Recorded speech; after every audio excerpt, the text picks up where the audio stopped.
Ito na guys, first bite.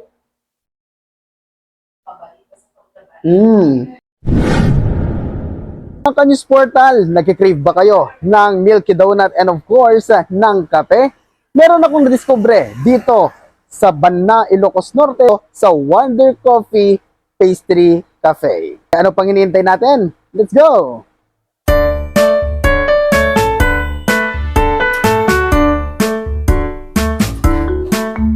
Tama ang narinig mo dahil since pandemic ay nauso na ang tinatawag nilang Milky Donut, pati na rin ang pampapayat na kape na kung tawagin ay Wonder Coffee.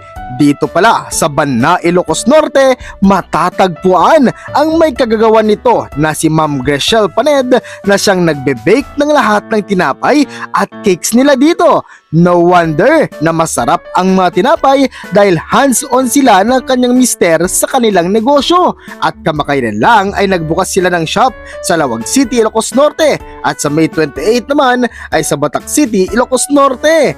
Hindi lang pala milk tea ang ipinagmamalaki ng Wonder Coffee Pastries Cafe dahil meron din silang Korean garlic bomb, cinnamon roll at marami pang iba. Kaya naman para ipadama namin sa inyo ang sarap ng kanilang ipinagmamalaking donut ay panoorin ninyo ang pagkain ko ng napakasarap na Milky Donut. Mga Kanyos Portal, pagkatapos nating pinakita yung pagbubudbud ng gatas, yan, ganyan po. O diba? Nakakatakam. And of course, sa mga nanonood po, ayan, yung mga sinasabi nyo dyan sa Facebook, ayan, pwede na kayong magpasabay. Yes! So, eto na, ladies and gentlemen, ang kanilang Milky Donut. Ayan. Bagong luto siya and napakainit. Ayan. So, sabi ni ma'am kanina na meron po siyang kakaiba po itong recipe nilang ito ng Milky Donut. So, what are you waiting for, guys? Kuha na tayo ng isa. Ayan. Kaya ihanda nyo yung inyong mga tissue, guys. Ayan. Kasi, ayan, ito na yung yung milk. Ayan. And, ito na guys, first bite. Diba? Ay, ang sarap. Damang-dama mo yung yung tamis. And of course, merong cheese sa loob. Nagme-melt sa loob ng bibig mo. And ito na. Second bite.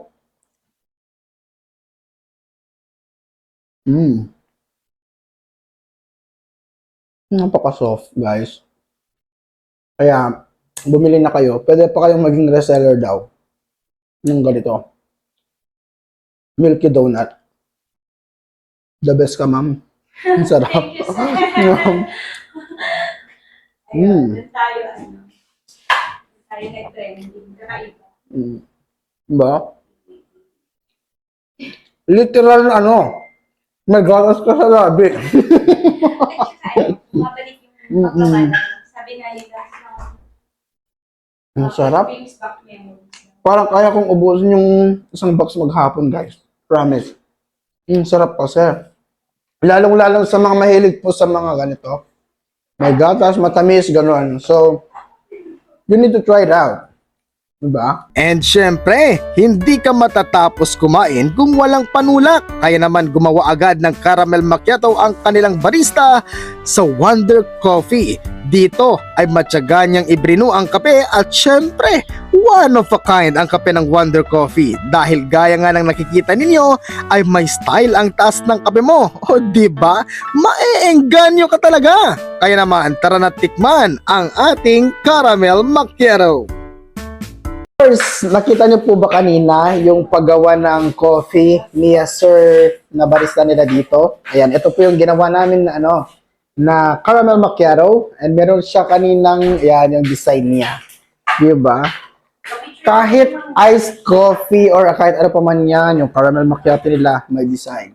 Yan. Pero de los buenos po sa mga coffee shop po, meron talagang design yung mga to. And sabi niya kanina, i-shake mo or stir mo to. And eto na. Moment of truth.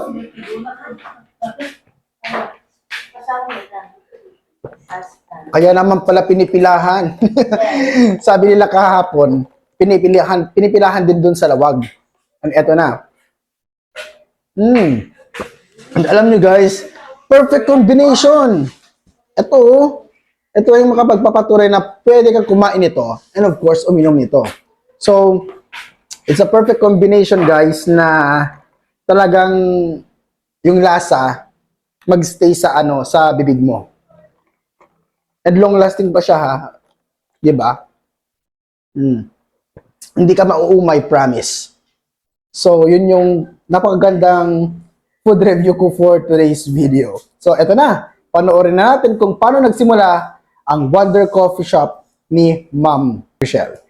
So, here we go. Dito sa News Portal Ilocos. Actually, sir, after pandemic, talagang bumaba yung sales namin sa other businesses namin. So, kailangan ko na mag-isip ulit ng other business venture to support yung mga tauhan namin. Yes. Kasi talagang super bumaba yung benta namin. And then, nakita ko na yung coffee shop, yun yung talagang mabenta that time. And then, sabi ko, we need to put up another business, which is, ito, Wonder Coffee Shop. And then, bago yon kasi wala talaga akong kaalam-alam sa lahat. Bago yon kailangan kong matutunan kung paano mag-bake. As in zero, wala akong alam about baking. So, nag-enroll ako sa Zenith College. TESDA po yun, TESDA. And then, kasi ayaw kong umangkat ng cakes or other pastries sa iba. Kasi, di ba, pag coffee shop at saka masarap na tinapay, talagang dudumugin yon. So, yun po sir, nag-aral ako and then hanggang sa na-discover ko yung Milky Donut. Doon tayo nag-trending. As in, nung una, maliit lang talaga yung bumibili. As in, isang order, mga ganun lang. And then, totoo pala yung sinasabi nila when it comes to food industry, pag masarap yung product, hanap-hanapin talagang pagkakaguluhan at talagang pupuntahan ka. So, from other municipalities, nakaka-overwhelm. Ang dami pong pumupunta sa cafe namin para po sa Milky Donut at other pastries namin. Okay.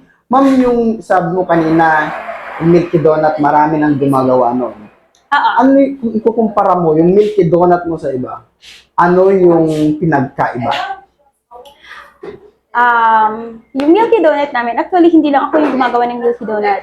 Ang dami na talagang, mas nauna pa sa akin. Pero talagang yung Milky Donut namin made with love. Talagang, tapos meron kaming talagang nilalagay na ibang recipe para mas maging tumaas yung level niya compare sa iba. Kasi kahit 3 days, hindi siya tumitigas.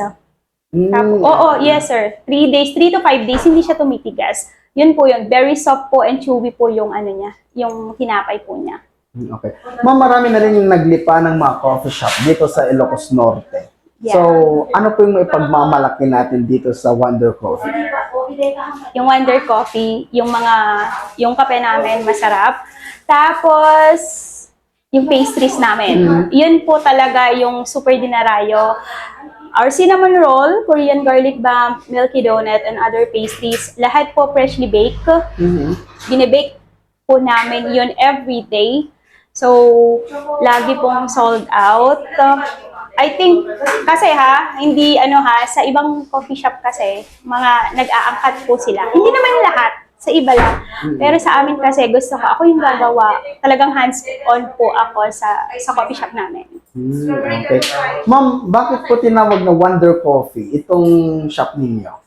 Actually, may business ako noon. Yung pampapayat, mataba na ako ngayon, sir. Meron akong Wonder Coffee na pampapayat noon. Kung alam nila, nakabox. Talagang international din po yun noon. And then, sabi ko nga after pandemic, humina siya. So, kailangan kong mag-put up ng business na Wonder Coffee pa rin yung pangalan. Kasi naka-register na po rin sa akin yung Wonder Coffee na yung AE. Naka-register po sa akin. Kaya dun ko po kinuha talaga para isahan na lang. Okay. So, ma'am, ilang branch na po kayo dito sa Norte? Dalawang branch, magtatatlo na po. Okay, saan po? Sa Batac City, sa May 28, 9 a.m. to 10 p.m. po kami. Punta po kayo. Marami po kaming freebies na ibibigay. Magbibigay ako ng mga shampoo for every box of purchase po nila. And then mga mugs. Yun po. Yun po yung marami kaming ibibigay para sa kanila. Okay, saan pa po yung pinakamalapit? Sa Lawag City, guys. Sa Lawag City, sa Nalbo. Flying Bigas Station po siya. Doon po kayo pumunta, guys. Pag nasa Lawag area po kayo, punta po kayo doon. Okay. So, kumusta naman ang feedback ng mga tao pagkatapos ninyong magpatayo ng shop sa Lawag and of course, soon to be sa Batac na, and of course, unang-una dito po sa main branch. Kumusta po yung feedback ng mga tao? So far, so good, sir. Lahat ng feedback is nakaka-overwhelm. Hindi ko rin to inaasahan. It's like, ang layo namin. Sabi ko nga, magpapatayo tayo ng coffee shop. Nakalimit lang kasi yung area namin kasi nasa ban na po kami. Compare sa mga Tagalawag. Pero, dahil sa satisfy sila sa pastries namin, sa coffees namin, kahit mga Tagalawag, Pagudpod, other municipalities pumupunta po sa Bana. So, meaning satisfied po sila, sir. Okay, so lastly ma'am, yung invitation po natin sa mga nanonood sa atin dito sa News Portal Ilocos. Go ahead. Guys, pag want nyo pong matikman yung trending na Milky Donut, available po lagi sa mga branches namin, Lawag area, dito sa Banna, sa Batac. Hindi lang po Milky Donut ang masarap sa amin, even our other pastries po. We have cakes, coffee, milk tea, lahat po ino-offer namin. Ma'am, meron ka bang gustong pasalamatan dahil nakikita na ng tao na lumalago na yung business mo, and sino yung sinasabi mo na partner in crime mo? Okay, first, gusto kong magpasalamat kay Lord kasi nang dahil sa Kanya, siya ang rason sa lahat ng ito. Kung bakit kami nag-trending, kung bakit kami nakilala. And then, sa family ko, very supportive po sila. Yung mga kapatid ko, mama ko, papa ko, yung husband ko, talaga na super supportive. Yung mga anak ko, at saka yung BFF ko, kasi lagi siyang nandyan. Hindi ko kaya to kung wala siya. So, partners kami talaga ever since. Behind sa success ko, nandun yung family ko at yung BFF ko at yung team ko. Doon po. Ang gagaling ng team ko, si Lord, yung family ko, yung husband ko na actually before, ayaw niya. Ayaw niya tong cafe, talagang umiyak po ako before para lang pagbigyan niya ako dito. Pero, nakuha ko rin yung loob niya na papayagin siya. Ngayon sinasabi niya na buti na lang daw, talagang matigas yung ulo ko at pinupursu ko lahat ng mga gusto ko. Kasi if I want something, talagang binibigyan ko ng time, effort. Oo. Risk-taker talaga ako kasi in every business, talagang dapat financially ready, emotionally, physically, lahat dapat ready po kayo kasi hindi mo alam yung kakalabasan. So, buti na lang po yung strong, yung support system ko very strong. Yung family ko, si Lord, una talaga si Lord. Yung family ko, yung BFF ko, yung asawa ko. Harry, my loves, thank you so much. Makaano niya. Ayan po, yung mga anak ko. Ayan. So, sinabi mo na ma'am na may training ka na, and that is your BFF. Yes po. Ayan. Talagang magkasangga kami. Kung wala ako, siya yung talaga. Ano naman masasabi mo, ma'am? Oh my God, ano yung gusto?